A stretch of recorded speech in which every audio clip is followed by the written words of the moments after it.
Assalamualaikum warahmatullahi wabarakatuh. Apa kabar sahabat Pamate? Semoga kita semua ada dalam keadaan baik dan selalu semangat jalani segala aktivitasnya. Baik Bapak Ibu, di video kali ini spesial karena banyak yang komen di video pembahasan prediksi soal sebelumnya, yaitu untuk membahas materi kompetensi teknis PGSD ya, atau guru SD. Baik, langsung saja kita bahas soal nomor 1.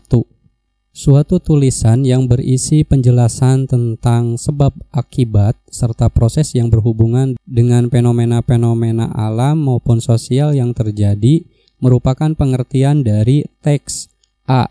Teks narasi, B. Teks deskripsi, C. Teks eksposisi, D. Teks laporan, atau E. Teks eksplanasi. Baik, di sini saya akan memberikan informasi kepada Bapak dan Ibu bahwa yang dimaksud dengan teks narasi itu adalah teks yang berisi cerita dengan kejadian atau peristiwa yang berurutan ya. Jadi teks ini memuat kronologinya terjadi suatu peristiwa ya. Kemudian teks deskripsi itu merupakan teks pemaparan atau penggambaran dengan kata-kata yang jelas dan terperinci ya. Selanjutnya teks eksposisi itu adalah sebuah karangan atau paragraf yang mengandung informasi atau pengetahuan yang mencoba digambarkan dalam bentuk yang padat, singkat, dan jelas ya. Kemudian teks laporan hasil observasi adalah teks yang mengandung penjabaran umum atau melaporkan sesuatu sesuai hasil pengamatan. Nah, teks ini biasanya berisi klasifikasi tentang jenis-jenis berdasarkan kriteria tertentu ya. Kemudian selanjutnya teks eksplanasi, itu tulisan yang berisi penjelasan tentang sebab akibat serta proses yang berhubungan dengan fenomena-fenomena alam maupun sosial yang terjadi. Sehingga jawaban untuk nomor 1 ini adalah opsi E ya, yaitu teks eksplanasi. Lanjut ke soal nomor 2. Bacalah teks di bawah ini. Dampak negatif aksi mogok buruh. Aksi mogok nasional buruh tidak hanya membuat perusahaan mengalami kerugian, tetapi juga membuat para investor asing merasa tidak nyaman. Bahkan beberapa investor sempat menyatakan akan hengkang dari Indonesia. Dalam wacana dan pembicaraan ada investor yang komplain dan berniat untuk keluar dari Indonesia. Aksi mogok nasional buruh ini banyak merugikan berbagai pihak, baik buruh itu sendiri, pengusaha, investor, pemerintah dan masyarakat karena kondisi yang tak nyaman. Menurut para buruh, aksi yang mereka lakukan telah membuat sejumlah perusahaan tidak beroperasi. Sedangkan bagi pemerintah, kerugian yang dialami adalah masalah stabilitas sehingga bisa membuat para investor merasa trauma. Nah, teks tersebut termasuk ke dalam teks A. Teks narasi, B. Teks deskripsi, C. Teks eksposisi, D. Teks eksplanasi, atau E. Teks laporan. Baik, berdasarkan informasi yang saya sampaikan di soal nomor 1 ya, bahwa bacaan yang tertera di atas ini itu termasuk ke dalam bentuk teks eksposisi ya. Sebab dalam bacaan tersebut mengandung fakta yang terjadi kemudian diungkapkan dengan singkat dan padat sesuai dengan pengertian teks eksposisi ya. Jadi jawabannya itu adalah teks eksposisi C ya. Lanjut ke soal nomor 3. Bacalah paragraf di bawah ini. Proses penemuan fotokopi bukan karena ditunjang oleh fasilitas yang memadai, tetapi karena ketekunan. Sang penemu terbiasa mengatur waktu kosongnya yang relatif singkat. Ketika menginjak usia 29 tahun, dia sudah mulai mengadakan penelitian tentang berbagai efek cahaya atas berbagai bahan guna memindahkan suatu tulisan dari satu lembar ke lembar lain. Karena itu, dia mulai bereksperimen di apartemennya dengan menggunakan efek fotoelektrik untuk mengadakan pengadaan. Tiap menjelang tidur malam, dia membaca buku yang dipinjamnya dari perpustakaan. Nah, gagasan pokok paragraf tersebut adalah A. Proses penemuan fotokopi bukan karena ditunjang oleh fasilitas yang memadai, tetapi karena ketekunan. B. Sang penemu terbiasa mengatur waktu kosongnya yang relatif singkat. C. Dimulai bereksperimen di apartemennya dengan menggunakan efek fotoelektrik untuk mengadakan pengadaan. D. Dia mulai bereksperimen di apartemennya dengan menggunakan efek fotoelektrik untuk mengadakan pengadaan. E. Tiap menjelang tidur malam dia membaca buku yang dipinjamnya dari perpustakaan. Baik, di sini gagasan pokok paragrafnya ya Bapak Ibu pasti sudah tahu ya bahwa jawabannya adalah A ya Bapak Ibu, yaitu proses penemuan fotokopi bukan karena ditunjang oleh fasilitas yang memadai tetapi karena ketekunan ya. Jadi gagasan tersebut terdapat dalam kalimat pertama. Nah, kalimat-kalimat yang ada di bawahnya itu mengandung gagasan penjelas yang fungsinya membuktikan tentang bagaimana ketekunan si penemu fotokopi itu ya. Dijelaskan bahwa penemu fotokopi itu rajin mengadakan penelitian dan rajin membaca buku walaupun waktu yang dimilikinya sangat sempit. Jadi gagasan pokoknya itu adalah A ya. Lanjut ke soal nomor 4. Puisi sebagai salah satu karya kreatif yang diwujudkan dalam bentuk bahasa, mempunyai unsur-unsur yang dapat ditelusuri. Nah, berikut ini unsur yang tergolong unsur intrinsik puisi kecuali A. Tema, B. Amanat, C. Plot, D. Gaya bahasa, atau E. Ritme ya. Nah, di sini saya informasikan beberapa unsur intrinsik puisi ya, yaitu tema. Tema itu adalah ide atau gagasan yang menduduki tempat utama di dalam cerita ya. Kemudian berikutnya rasa. Nah, di dalam puisi itu ada rasa. Rasa itu dapat diartikan emosional seorang penyair dalam menulis puisi ya. Kemudian nada. Nah, nada itu dalam puisi seseorang dapat menangkap sikap penyair lewat intonasi atau nada saat menyampaikan puisi ya. Kemudian amanat. Nah, amanat itu merupakan pesan-pesan yang ingin disampaikan pengarang kepada pembaca, pendengar atau penonton ya. Selanjutnya diksi atau pilihan kata, yaitu hal yang penting untuk keberhasilan menulis puisi yang dicapai dengan mengintensifkan pilihan kata ya. Selanjutnya imagery, yaitu suatu kata atau kelompok kata yang digunakan untuk mengungkapkan kembali kesan-kesan panca indera dalam jiwa kita ya. Selanjutnya gaya bahasa. Nah, dalam puisi itu ada gaya bahasa, yaitu cara mengungkapkan pikiran melalui bahasa secara khas yang memperlihatkan jiwa dan kepribadian penulis atau pemakai bahasa ya. Selanjutnya adalah ritme atau irama, yaitu totalitas tinggi rendahnya suara, panjang pendek dan cepat lambatnya suara waktu membaca puisi yang dibentuk oleh pengaturan larik ya. Selanjutnya rima atau sajak. Nah, yaitu persamaan bunyi yang dapat terjadi di awal, tengah dan akhir. Nah, itu beberapa unsur intrinsik puisi ya. Di soal nomor 4 ini yang bukan ya, yang bukan termasuk unsur intrinsik puisi. Di sini kan kecuali, berarti yang bukannya. Nah, di sini jawabannya adalah C ya, yaitu plot. Karena plot bukan merupakan unsur intrinsik puisi ya. Lanjut ke soal nomor 5. Bahasa tulisan teks fiksi terdiri dari makna denotatif, konotatif, asosiatif, ekspresif, sugestif, dan plastis ya. Nah, di sini makna sebenarnya atau makna yang sesuai dengan pengertian yang dikandung oleh kata tersebut itu merupakan bahasa tulisan yang bermakna A. konotatif, B. ekspresif, C. denotatif, D. sugestif, atau E. asosiatif ya. Baik, di sini saya informasikan terlebih dahulu, konotatif itu adalah bukan makna sebenarnya ya. Mempunyai makna tautan dengan kata lain, makna kias atau makna tambahan. Kemudian ekspresif, yaitu membayangkan suasana pribadi pengarang ya. Selanjutnya denotatif. Nah, denotatif itu adalah makna sebenarnya atau makna yang sesuai dengan pengertian yang dikandung oleh kata tersebut. Kemudian sugestif itu bersifat mempengaruhi pembaca ya. Misalnya contoh teks yang mengandung makna sugestif. E. asosiatif itu adalah bukan makna sebenarnya. Nah, di soal 5 ini tadi makna sebenarnya ya. Berarti kalau makna sebenarnya itu merupakan bahasa tulisan yang bermakna C ya, yaitu denotatif. Lanjut ke soal nomor 6.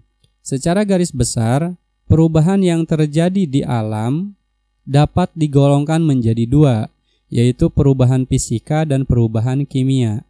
perubahan fisika sifatnya tidak kekal, sedangkan pada perubahan kimia terbentuk zat baru yang sifatnya berbeda dari zat semula dan hampir tak mungkin kembali lagi ke bentuk zat asal, baik bentuk maupun sifatnya. Perhatikan ciri-ciri zat berikut. 1. Tidak menghasilkan zat yang baru. 2. Perubahan hanya terjadi pada wujudnya saja. 3. Dapat kembali ke bentuk semula. 4. Sifat partikel masih tetap sama. Nah, ciri tersebut merupakan ciri-ciri zat. A. Zat kimia. B. Zat fisika. C. Zat gas. D. Zat atmosfer. E. Zat padat.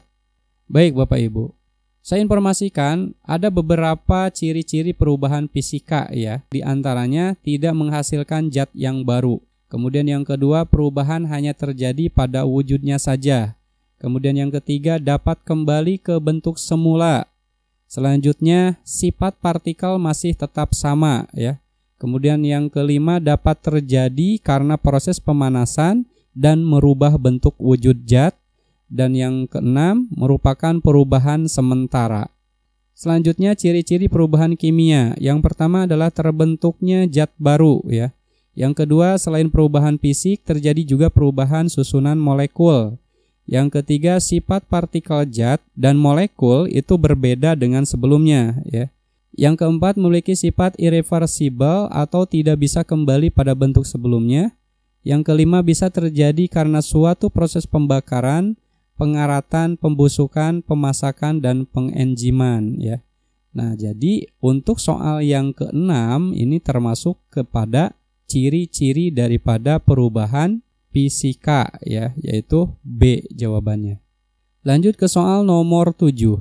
Di jagat raya terdapat gas yang kemudian berkumpul menjadi kabut atau nebula.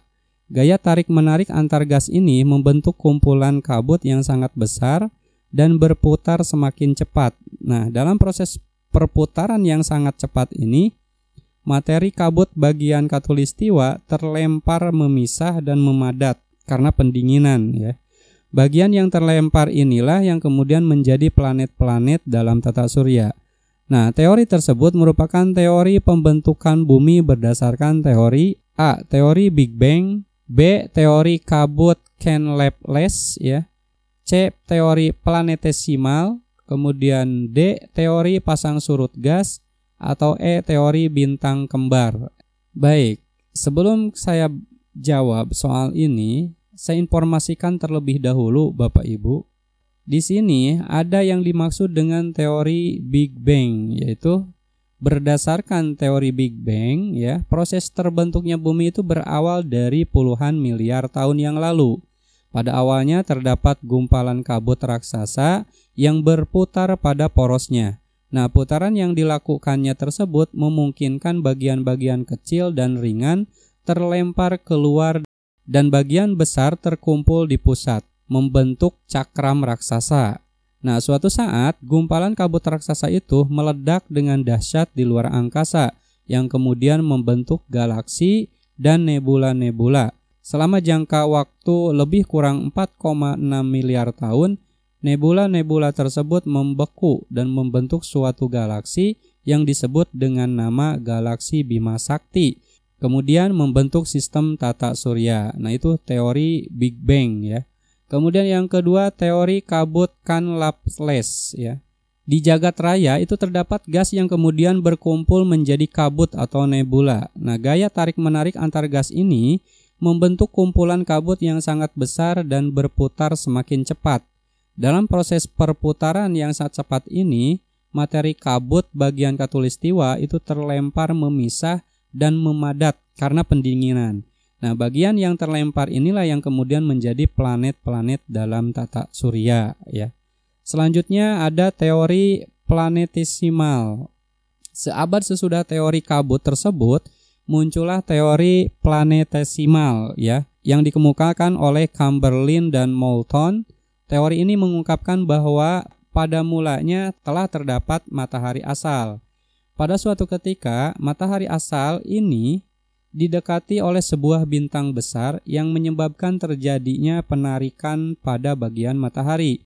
Akibat tenaga penarikan matahari asal tadi, terjadilah ledakan-ledakan yang hebat. Gas yang meledak ini keluar dari atmosfer matahari, kemudian mengembun dan membeku sebagai benda-benda yang padat dan disebut planetesimal.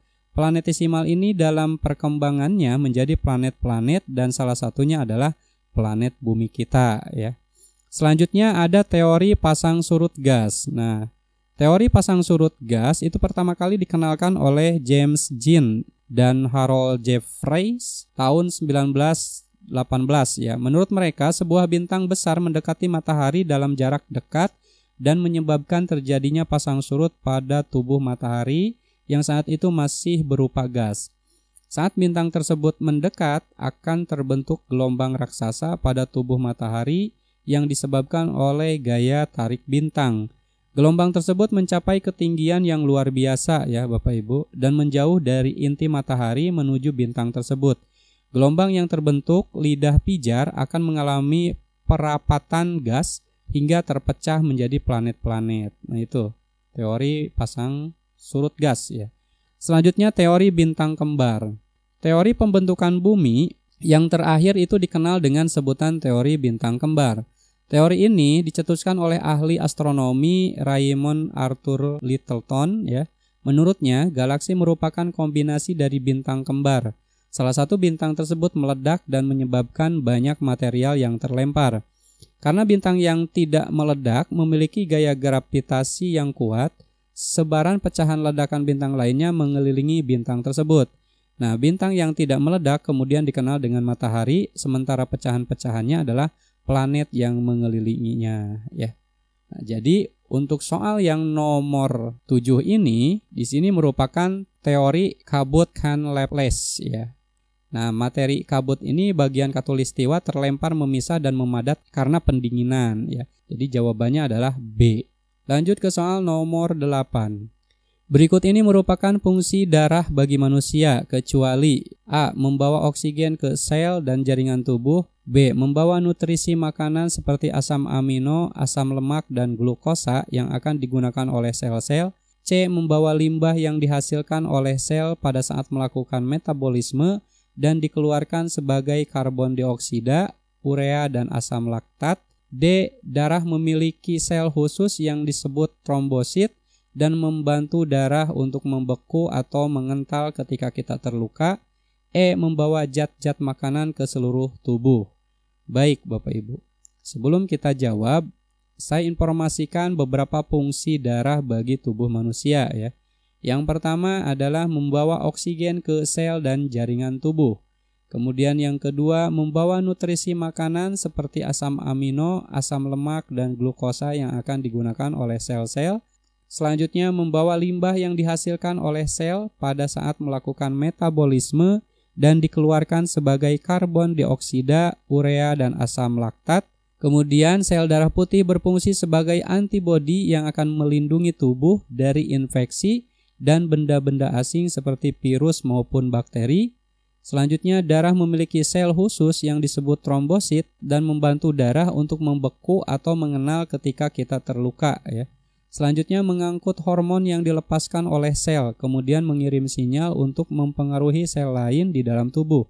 Dan yang berikutnya, mengatur tingkat keasaman atau pH. Dan yang terakhir adalah mengatur suhu tubuh pada saat cuaca hangat atau pada saat kita berolahraga dan beraktivitas.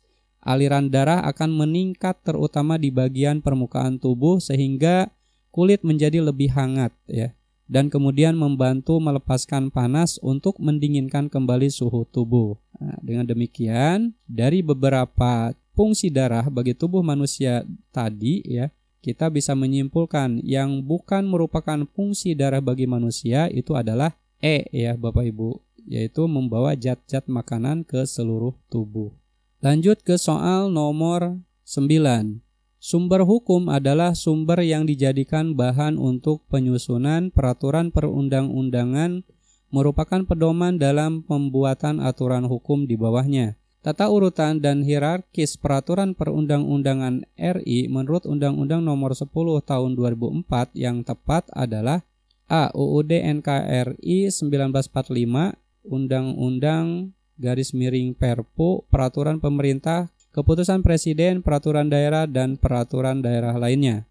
B. UUD NKRI 45, UU Garing Perpu, keputusan presiden, peraturan pemerintah, peraturan daerah, dan peraturan daerah lainnya.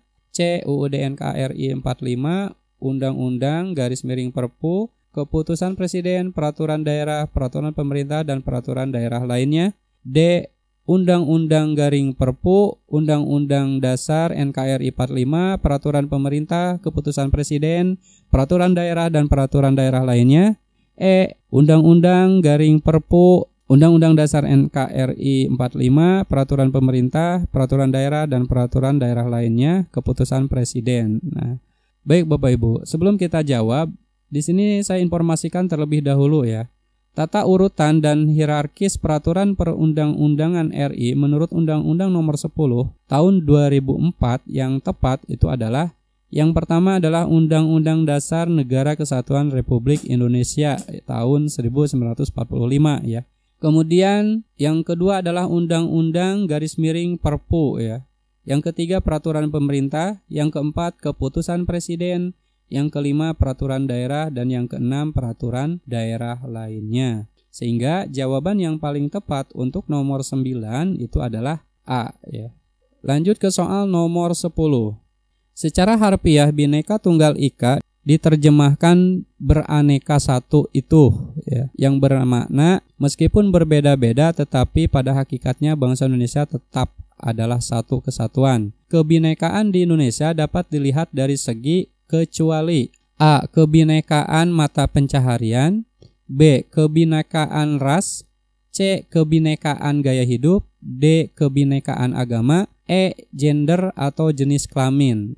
Baik, di sini saya informasikan Bapak Ibu, keberagaman dalam bingkai Bhinneka Tunggal Ika itu diantaranya yang pertama kebinekaan mata pencaharian ya. Yang kedua adalah kebinekaan ras, kemudian yang ketiga kebinekaan agama, keempat kebinekaan budaya, dan yang kelima adalah gender atau jenis kelamin ya. Itu merupakan keberagaman yang berada dalam bingkai Bhinneka Tunggal Ika. Sehingga yang bukan di sini berarti jawabannya adalah C, yaitu kebinekaan gaya hidup ya.